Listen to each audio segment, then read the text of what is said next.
Old pension scheme पर जारी घमासान के बीच केंद्र सरकार ने बड़ा फैसला लिया है। कैबिनेट की बैठक में नई पेंशन स्कीम को मंजूरी मिल गई है। यूनिफाइड पेंशन स्कीम लाने के पीछे सरकार की क्या मंशा है, क्या प्लान है, इस स्कीम से कर्मचारियों को कितना फायदा मिलेगा, इस वीडियो में पूरी बात। केंद्रीय कर्मचारियों के बीच पुराने पेंशन को लागू करने की बढ़ती मांग के बीच केंद्र सरकार ने अहम निर्णय लिया है। केंद्रीय कर्मचारियों के लिए नई पेंशन स्कीम लागू करने की घोषणा की है। पेंशन स्कीम को लेकर काफी लंबे समय से सियासी घमासान चल रहा था। ओपीएस को लेकर कांग्रेस लगातार सरकार को घेरती रही है। ऐसे में पीएम नरेंद्र मोदी की केंद्र सरकार ने शनिवार को बड़ा फैसला लेते हुए देश में पेंशन योजना का नया प्रारूप पेश किया है, जिसे एकत्रित पेंशन योजना यानी यूनिफाइड पेंशन स्कीम का नाम दिया गया है। ये योजना देश भर में 1 अप्रैल 2025 से लागू होगी। कैबिनेट फैसले की जानकारी देते हुए केंद्रीय सूचना प्रसारण मंत्री अश्विनी वैष्णव ने कहा कि कर्मचारियों की ओर से ये मांग की गई थी कि उन्हें सुनिश्चित पेंशन दी जाए। सरकार ने इस मांग पर रिसर्च की और 50% सुनिश्चित पेंशन योजना को लेकर आई है।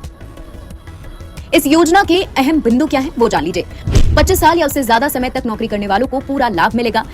पेंशन तय करने के लिए रिटायरमेंट के वक्त पिछले 12 महीने में ली गई सैलरी के बेसिक हिस्से का औसत निकालकर पेंशन तय होगी। मोटे तौर पर ये बेसिक का 50% पेंशन के तौर पर मिलेगा। नौकरी में रहते हुए अगर कर्मचारी का निधन हो जाता है तो उसके परिवार या साथियों को फैमिली पेंशन का 60% मिलेगा। फिलहाल ये 50% है। फैमिली पेंशन आधी मिलती है। पेंशन पाने के लिए कम से कम 10 साल की सेवा अनिवार्य है। न्यूनतम 10 साल की नौकरी के बाद रिटायर होने पर 10,000 रुपए प्रतिमाह सुनिश्चित न्यूनतम पेंशन है। कर्मचारियों को एनपीएस और यूपीएस दोनों में से एक चुनने का विकल्प होगा। जो पहले से एनपीएस चुन चुके हैं उन्हें भी इसका लाभ मिलेगा। माना जा रहा है कि एनपीएस वालों को यूपीएस में जाने का भी फायदा होगा। केंद्र की योजना के आधार पर राज्य सरकार भी इसी मॉड्यूल को लागू करेगी। इसके लिए कर्मचारियों को अलग से अंशदान नहीं देना होगा। इसका हिस्सा केंद्र सरकार उठाएगी, जो लगभग 18% रहेगा, जबकि कर्मचारियों का योगदान एनपीएस की ही तरह इनमें 10% रहेगा। योजना में महंगाई डिडक्शन का भी लाभ मिलेगा। रिटायरमेंट पर ग्रेच्युटी के साथ साथ हर 6 महीने की सेवा बदलने मासिक वेतन का 10वां हिस्सा जुड़ जाएगा। ये रकम तयशुदा पेंशन से कम नहीं होगी।